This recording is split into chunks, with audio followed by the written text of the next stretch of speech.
She said, "I won't be long." And I replied, "Take your time. There's nothing for you here. Hi, this is a channel where silence speaks louder than excuses. Let me take you back to the moment I understood my life had turned into a game I'd already lost, without ever learning the rules." I stood in the doorway, a trash bag in one hand and silence in the other. She shouldn't have been wearing that perfume. Not for a quick trip to the office for documents. But the sweet trail of vanilla and something elusive lingered behind her, like a scent she didn't want to leave. "I won't be long," she tossed over her shoulder as she walked past, as if I were part of the furniture. I didn't stop her. I simply whispered when the door clicked shut. "Take your time. There's nothing for you here." She didn't hear. But it wasn't for her. I said it to the version of myself that had finally grasped what she thought I'd never notice. For 2 weeks, maybe 3, something had been off. Her phone started lying face down more often, as if it were ashamed. I found traces of someone else's lipstick on her clothes, and she smiled at her screen the way she hadn't smiled at me since our honeymoon. And I waited. I waited for the water heater to groan in the pipes, for the hallway to start smelling of damp and old newspapers, for her to slip out of the house again, casual and assured. That's when I made my move. The boxes were already packed. Her name wasn't on the lease, and the little black flash drive with files she'd accidentally saved to our shared cloud lay on the coffee table. Next to it, a yellow note. This time, I watched the recording first. Because 3 days earlier, I'd found what she thought she'd deleted, a video. 5 seconds of her entering a hotel room, not with a colleague, not for documents, but with the one whose hand she held like she'd done it 100 times. I didn't make a scene. I didn't shout. I didn't ask questions I knew would get me lies. I just pressed play, then download, and waited.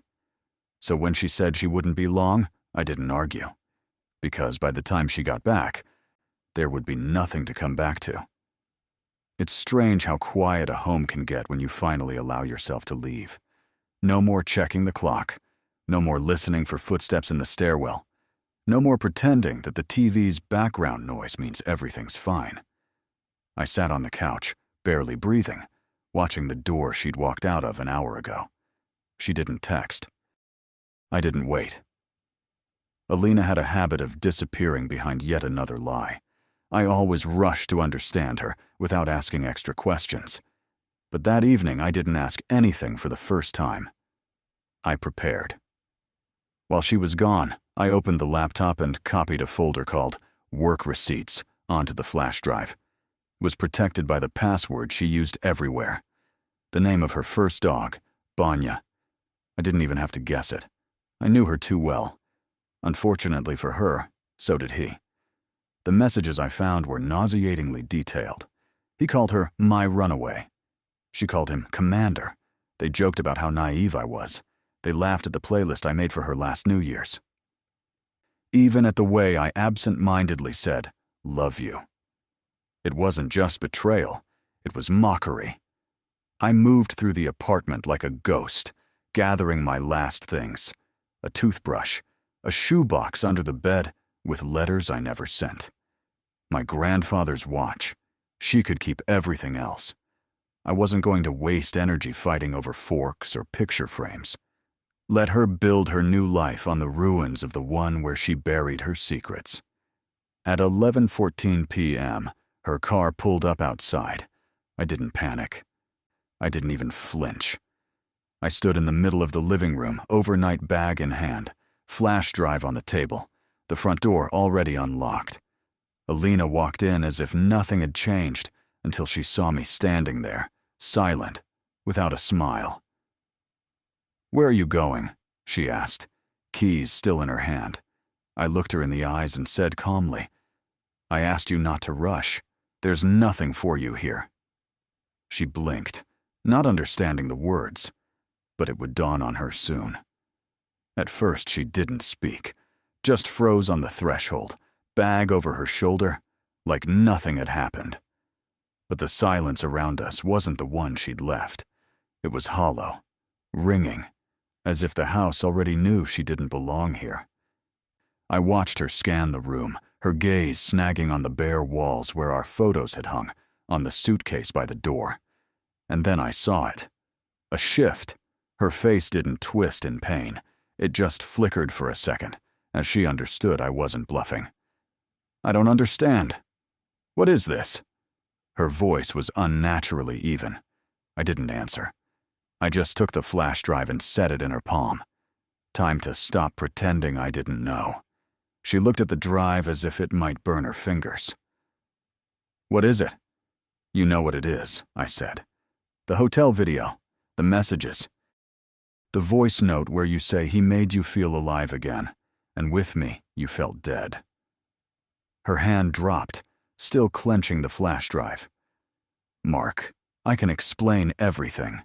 I laughed, not because it was funny, but because hearing those words after everything I'd seen was like offering a bucket of water when the house has already burned to the ground. "I'm sure you can," I said. "I'm just not interested anymore." She took a step forward, more desperate now. "Please don't do this. You're being dramatic. It meant nothing." I cut her off. "It meant everything. You just didn't think I'd notice." I walked past her and opened the door. The cold air that rushed in felt like a baptism. "I've transferred the lease. My name's already off it. I signed the move-out paperwork. The locks get changed tomorrow. You can stay here tonight, for the last time." Her face froze, half fear, half defiance. She tried to say something, but the words caught in her throat. I didn't wait for an answer. I stepped out, closed the door behind me, and went down the stairs without looking back. Because this time, I didn't need an explanation. I already had all the proof, and my freedom. Freedom that finally sounded louder than my broken heart. I had no destination, only the road. I drove for hours with the windows down, through the cold November air, slicing through my thoughts. The phone in the cup holder buzzed again and again, but I didn't look. I knew it was her. The same woman who once begged me not to leave when I had pneumonia was now suddenly desperate to talk after months of lying with another man. I let it ring, let it fall silent, let her spin in that silence. I stopped at a roadside motel in the next town. It smelled of bleach and sadness. Perfect. I collapsed onto the squeaky bed, fully dressed, and stared at the cracks in the ceiling like they were constellations I was too tired to name. My body felt numb, but my mind raced, riffling through every moment I thought was real. Her laughter in the kitchen, her hand finding mine during a horror movie, her words about wanting a future with children, a porch, a dog. How many of those dreams had she been borrowing from someone else? At 2:13 a.m., I did what I'd promised myself I wouldn't. I didn't read her messages. I ignored the "please call me" and "we need to talk." Instead, I opened my notes app and wrote a message I would never send. Not for her. For me. You killed the version of me that trusted blindly. The one who brought home flowers for no reason. The one who believed in us, even when you already knew it was over. I didn't leave because you cheated. I left because you stayed here every day, looked me in the eyes, and chose to be cruel. I stared at those words until the screen went dark. Then I switched off the light and let the darkness do what it does best. Swallow everything. By morning, I was back behind the wheel. But before I left town, I made one last stop. At our mailbox. She wouldn't check it for a few days. I slid one envelope inside. No return address, no words. Just a printed photo, grainy but clear. Alina leaving that hotel holding his hand. See, I didn't just download the files. I sent copies to her mother, her boss, and her work email with the subject line, "Don't worry, I won't be long. I don't know why I came back. Habit, maybe. Curiosity. Or maybe part of me wanted to see the aftermath with my own eyes, not for closure, not for revenge, just to confirm that the truth had really shredded the world she'd built on lies. The next Thursday, I parked 3 blocks from our old street. I didn't approach the house. I stayed in the car, watching from cover like a stranger. And there she was. Alina, barefoot on the porch, phone in one hand and a cigarette in the other. She didn't smoke. Not until now. She looked wrecked, hair scraped into a messy bun, wearing the sweatshirt I used to sleep in. Her face was pale, mascara smeared, like she'd forgotten she wasn't supposed to cry. She paced back and forth, not knowing what to do with her hands, her phone, her new reality. I didn't smile. I felt no triumph. It hurt more than I expected. Not because I still loved her, but because this was the version I had once promised to protect. And now, I was the one breaking that promise, because I had finally stopped trying. I turned the key in the ignition, but before I drove off, I saw her freeze. She stared out at the street as if she could feel me there, as if the ghost of our past stood at the edge of her comfort zone, throwing down a challenge. She didn't move, just stood there, clutching her phone. Later that night, I got an email from her. The subject line had just one word. Why? I didn't open it. She didn't deserve answers. She'd ignored every moment I'd tried to talk, every subtle shift in my mood, every quiet sigh over dinner. For years, she watched me fade, and only noticed the silence when I stopped using it to keep her close. But just for myself, I wrote an answer I would never send. You didn't lose me the night I left. You lost me every time I sat alone waiting for a version of you that no longer existed. 6 days later, she showed up. I knew she would. Alina hated being ignored more than being hated. For her, silence was an insult, not a wound. And since that night, I'd given her nothing. No words, no hints. I was staying with a friend in a small, quiet flat above a hardware store, a temporary refuge that smelled of sawdust and old paint. I liked it there. It expected nothing from me. I was heating up soup when I heard a knock, not confident, hesitant, like someone unsure they were welcome. I opened the door. It was her, hair tousled, makeup careless, wearing the coat I'd bought her 2 years ago, the one she called too soft, but put on whenever she wanted to look defenseless. She didn't say hello. She just looked at me and whispered, "Please." I didn't move. "Please what?" "I don't know." Her voice wavered. "Please talk to me. Yell at me. Just don't be silent." And in that moment, a bitter truth cut through me. She hadn't come for me. She'd come for the version of me that needed her, the version she could steer with a smile or a tear. But that version no longer existed. Only the echo of a person she never understood remained. I stepped back, not to let her in, but to grab a folder from the hall table. Inside were printed screenshots, hotel booking confirmations, and ready-to-file divorce papers with my signature. "I'm not here to fix anything," I said. "I'm here to put a full stop to what you broke." Her face went white, not theatrically hollow, as if she finally grasped. This wasn't a tantrum, not blackmail, reality. "I made a mistake," she whispered.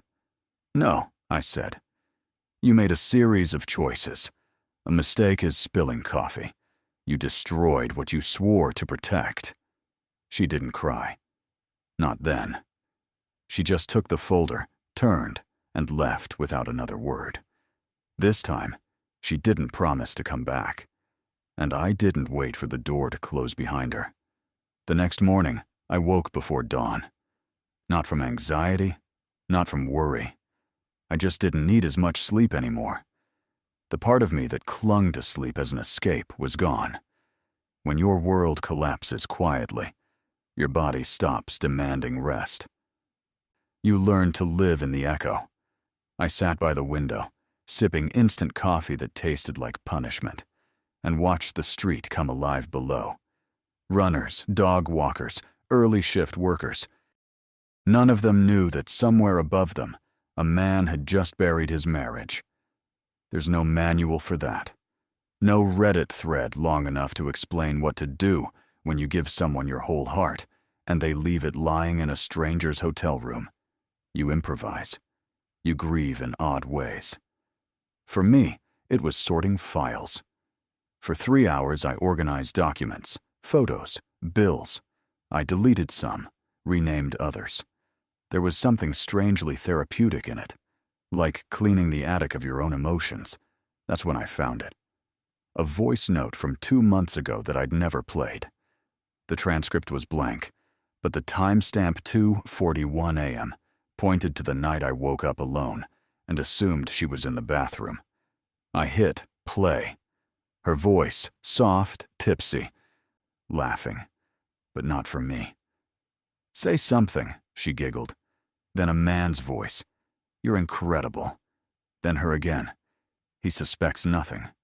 Sometimes I feel a little bad, but not enough to stop. The message cut off. I didn't throw the phone. I didn't scream. I just sat there, letting the quiet clarity wash over me again. And for the first time through all of this, I felt not broken, but whole. Not with her, with myself. The version of me that believed loving harder would bring her back whole. That version was buried. In its place stood someone new, still hurting, still vulnerable, but no longer lying to himself. Because the real betrayal wasn't the cheating. It was how she let me become smaller while smiling across the dinner table. 2 weeks have passed since I last saw Alina. No emails, no knocks on the door, no carefully crafted apologies pretending to be explanations. Just silence. And I realized sometimes silence isn't punishment, it's protection. I moved out of that flat above the shop, found a small place on the edge of the city. Nothing special. A studio, a crooked mailbox, and a view of a forest that seems to be forever waiting for rain. But it's mine. The coffee still tastes like punishment, but now it's my punishment. And somehow that makes it bearable. I handled the divorce simply. No courtroom theatrics, no fights. I just drew a line under a love that once meant everything and now meant nothing. The papers are done. My name now stands on its own. What surprises me most, I don't miss her. I thought I would. I thought I'd lie awake replaying her voice or wondering if she was crying over what she'd lost. But no. I sleep better now. Not deeper, but calmer. No weight on my chest. No need to pretend everything's fine just so she wouldn't feel guilty. I don't need her guilt. I needed my freedom. I started writing again. Not messages I'll never send. Not monologues I rehearse in my head. Just words that make me feel something. Poems, lists, dreams. It comes out clumsy and raw, but it's honest. And that's more than I could say about myself these past few years. She once said I was too soft for this world.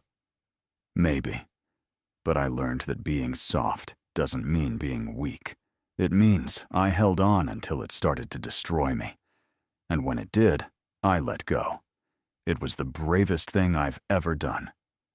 So if you're still reading this, sitting in your own silence, wondering whether you're crazy for leaving, or maybe crazy for staying too long, know this: you're not crazy. Sometimes the quietest exit is the loudest act of self-respect. And the best revenge is the peace no one can take from you. Have you ever walked away from something you thought you couldn't live without, only to realize it saved you? Share your story in the comments. It might help someone else. You've been watching Confessions from Reddit. Until next time, protect your inner world.